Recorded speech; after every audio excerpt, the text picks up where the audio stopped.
Okay, so I just want to start this tutorial by saying if you can kind of see comp one over here, I kind of did this beforehand, but I didn't record my voice. I thought I could narrate over it just to give me a little bit less of a more of a script. But I kind of messed up because I realized that I wasn't recording, you know, a how-to. I was more kind of recording a speed edit, which kind of doesn't help people. So I'm gonna have to do this again. I apologize. I don't have a blanket on top of my head either, so my room might be completely echoey. This mic might sound awful, but I hope this helps anyway. So yeah, let's get straight to it. So the first thing I kind of do is I group all my stuff, right? I put it in folders, I group it. I'm gonna grab my location right here. So here's the room, here's my sprites, drag them in. So already, just to clarify, I think this is important for most Fangan's. Already, the cancel sprite is a little bit smaller than Enigma's than it should be.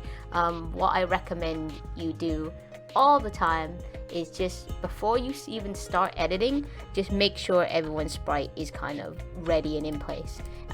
You'll see later on that you might not think it matters, but it really does, because you kind of need to make sure everyone's kind of in position and it doesn't mess up your editing later, you know? So there's these two, they're ready, background's ready. So the first thing I kind of do is I go to here, which is this little cube thing, and it's a 3D layer, which allows you to kind of get this kind of 3D perspective. So as you can see, our backgrounds is literally just a photo. We used to edit 3D stuff in Adobe After Effects, but it started clogging the thing, so we started making it like this. So here's the photo, and I know most Fangans kind of do this thing where they kind of draw the background as well, so I hope this helps it. Anyway, so here's the photo. So it's kind of got this arrow thing, right? This like blue arrow, and what you do is on the photo layer, hang on, just to remind myself, by the way, I should talk about this. I tend to color my layers. What happens is when you edit, especially in a Fangan, you'll get at least a good 300, 200 layers per scene. Not even per the full thing, per scene.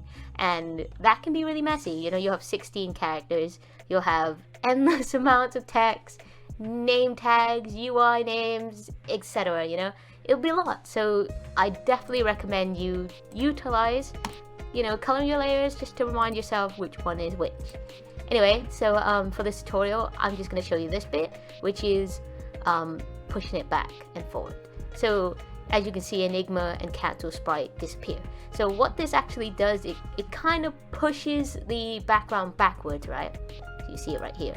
And if you go from camera to top, there you go, it's here. So what it's actually done is it's pushed itself backwards. Well, not itself, you can control it. It's pushed itself backwards, so you can kind of see that Enigma and Cancel are in the front of it, and it's all the way back here. I tend to give it a little bit more space than it should, just in case, to give it more of like a depth, because sometimes Adobe After Effects kind of, if you go too close, you can't really see the depth, and you kind of want to give that illusion that it's 3D, you know, you don't have to make it 3D. Anyway, so once I've done this, I press S, which is scale. This is on a keyboard, by the way, on a PC, not a Mac, so I don't know what the controls are. If you're watching this, you might already know if you're using Adobe After Effects, but okay. There you go, so I've scaled it. Enigma and Cancel, they're kind of already where I want them to be. I'm actually going to move Cancel a little bit forward just to give her kind of like the illusion that she's in front of Enigma. I've highlighted the two layers and press S, and then just scale them down. There we go, so I've scaled them. I might readjust them. Let's put Enigma here, and let's put Cancel here. And in fact, I'm going to move Cancel forward. Enigma, I'm going to push him back a bit. There you go, so it looks like Cancel's in front while Enigma's a little bit behind. Again, if you want to double check, click active camera top, and then you can see its layer. Here you go, look, so you can see that Enigma's behind. There we go. So that's done. That's the first thing that's done. And then what I do is I highlight all these layers. So click them all, and then I go to edit and then click duplicate. So there they are. So the reason why I duplicate them is for the camera trick I'm about to show you. Which is what I do is I go to, once I've duplicated them, I break comp them. Blah blah blah, move them all here. I tend to rename this layer as camera so I know. And there you go. So it looks kind of no different, right? But what you want to do is you want to double click, go to this layer. Again, it looks identical to the previous one because you duplicated it. You want to right click, go new, and then go to camera. Okay, and then press null object. There we go. So what the camera does, it helps you control the scene so you can move between each of your characters, right? So I go here and I parent this to the null. The reason why I do that is just because it's way more easier to control than the camera. The camera can be a little bit fiddly, whereas this is just straight, easy movements. So before you continue, just make sure you also have this on the 3D layer. It's giving me way more options. And there you go. So you can move in and out, etc. Left, right. Let's undo that quickly. So there it goes. And then quickly, just so you can get an idea of what you're doing, go back to the original first layer. And this is the example. So you can do this completely differently. Let's imagine that it's just one screen at this point, not two, just one. So I'm gonna make it look like it's a Danganronpa screen. So this is inaccurate. It probably this side looks bigger than the other one. Ignore that. So what I've done is I've pressed the rectangle tool and the mask tool, and what it's done is it's kind of masked out this screen. What I'm gonna do is I've done that, and then I'm gonna plop in the UI that I made. There you go. See, so you can only see the camera part of things. Hard button, and then. So this is settings I have it on, but that's because it's my UI. I've made it from scratch. I know what looks best, but different people have different UI. So if your UI looks better with different settings, look at that. It's up to you completely. I do it with hard light. Your choice. Anyway, so there is the camera. There is everything. Let me just make it look aesthetically pleasing, just to kind of give you an idea of what I'm doing.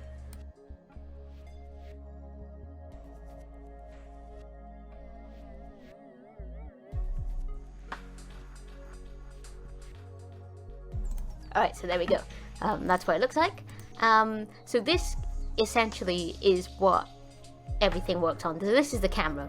This is where all the magic happens. This is where the panning, the zooming between characters are. You kind of want to leave this in the back because, if later scenarios you've got characters that pop in and out, you want it to look different. You want it to actually still be functional so that people can see it.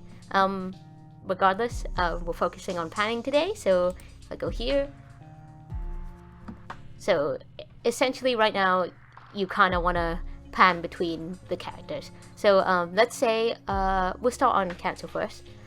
You'd click on position, give yourself a keyframe, and then you'd go to this one right here, which is it controls the I like to call it the zooming in and out bit. There's probably an official name for it. So I'm going to zoom into cancel. I'm going to make sure cancel is in frame.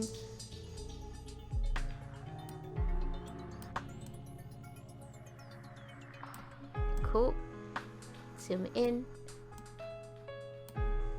There you go, there she is. So at the moment right now, you can see that she's mega blurry. This is the focus. This is called the focus.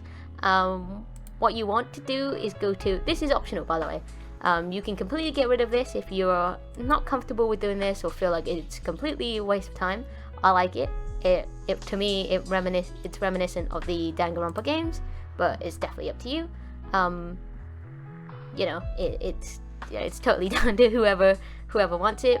I know some people might want the backgrounds because a lot of people worked hard on those, so it's totally fine. If you want to turn it off, it's here.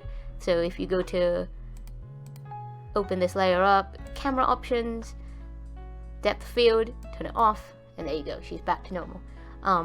But if you want to have it on, what you do is you go to make sure these two keyframes are on, press them, and then you just lower down the focus distance. So the one thing you've got to do is you've got to be patient with it, and you've got to have a keen eye. Already it's going down, but it's kind of like, what else is, you can't really see what else is blurring. Sometimes, even sometimes when I'm doing it, I don't notice that it's still, the sprite's still blurry to the end, and then I realize, oh, I've made a mistake, and then I have to redo it all over, but just keep an eye out for that. There we go. So I wanted the background to be a little bit more blurry, so I just upped the aperture speed, the aperture. There you go, so I can see when I zoom in that she's still a bit blurry, so if I again lower down the focus distance a little bit more, oop, go a bit upwards, there you go. Might not be 100%, I'm not really doing this as professionally as I should, but for the sake of the tutorial I'm just kind of speeding through it. But there you go, you can see that she's ready, and there's the first keyframe. So let's say, for example, Cancel's talking here and she says something to Enigma for like 5 seconds, and you want the camera here to change.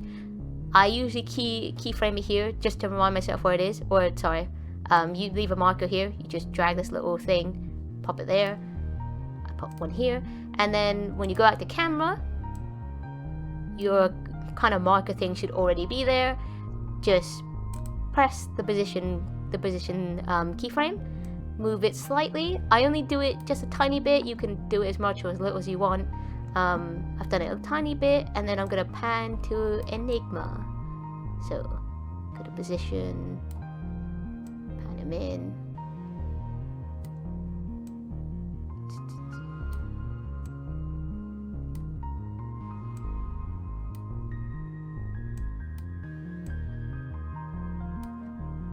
There we go, there he is. Gonna make sure that he's centered. And there you go. So there's a little bit of a movement between the two. Just remind yourself that as soon as you've done this, you know, just make sure that everything looks good. You can again move the keyframes as little or as much as you want. So if I'm watching it back, pretend Cancel says something. There you go. Obviously that's a bit too fast for me. I'll shuffle it forward like this. It really depends. The games do it really quickly. It personally hurts my eyes when I'm doing it, but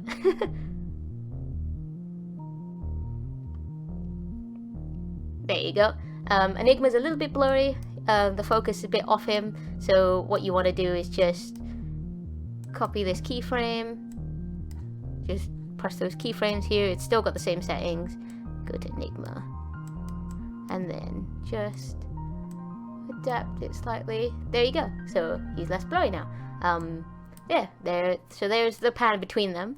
And if you want to pan back to Cancel, instead of redoing that whole keyframe again, what I'll do is, let's say, blah blah blah, Enigma's said hi or something here, really quickly, remind myself, and then what I'll do is I press this keyframe, and then copy the keyframe that Cancel was in. Oops. So let's say this one, and then all you have to do is just paste it, and then it should automatically be kind of back. There you go. So if I go back here, it's panned quite quickly, but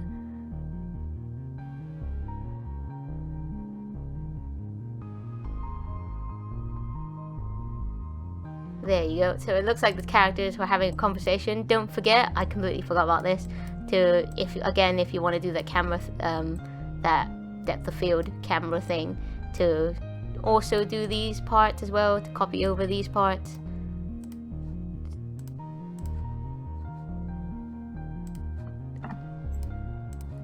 I line them just to make sure everything looks good. There you go. So now she's not blurry when I go back here.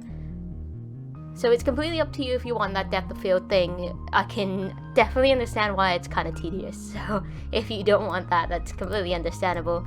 But there's the simple panning and panning and zooming between the characters. Sometimes it really depends. Sometimes I have the motion blur. Sometimes I don't. It really depends. The motion blur kind of looks a little bit iffy at times. Sometimes it's mega strong, sometimes it's not. I tend to only use the motion blur on the sprites rather than just the whole thing. So if you go enable all motion blur, then click these two buttons right here. Click that button right here. And then you can kind of see there's a blur. I'm going to play it back for you. Might take a little bit of time.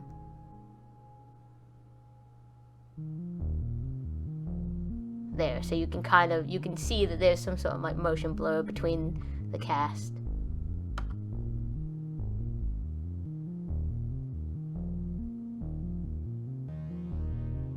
There we go. I like the motion blur. Sometimes it can be really jarring, so I just put them on the sprites just to give it some sort of like transitional depth. But yeah, that's basically it. Again, you know, there's gonna be a lot of cast, there's gonna be a lot of characters. You don't really need to have this crazy depth of field thing, because I can understand completely that it's tedious, so it's totally up to you. But I hope this tutorial helps. I think you know, like I said, different people have different methods, so please don't take mine as face value or that it's the best one, because I know there are plenty of fangans that do a lot better than I do. So I just hope this helped you. Thank you so much for watching.